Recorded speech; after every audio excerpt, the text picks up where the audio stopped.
খাবার রেডি হয়ে গেছে, এই যে সব বেড়ে ফেলেছি আমাদের তিনজনার। গাইস, আজকে আমাদের সরস্বতী পুজো উপলক্ষে দেখো এই যে কলার পাতায় খিচুড়ি রান্না হয়েছে, খিচুড়ি খাওয়া হবে, তাই তো?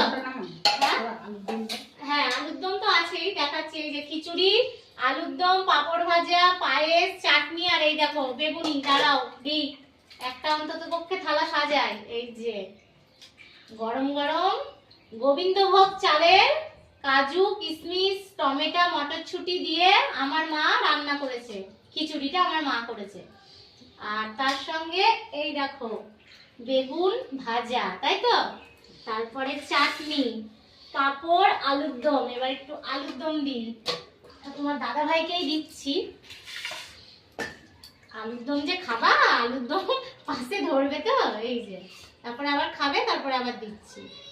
আর পাঁপড় ভাজা, চাটনি, পায়েস। আজকের দুপুরের মেনু আমাদের এইটুকুনি। পাঁপড়টা দিয়ে দাও। পাঁপড়, এই যে পাঁপড় ভাজা, আর চাটনি দেবো, পায়েস দেবো, মিষ্টি দেবো।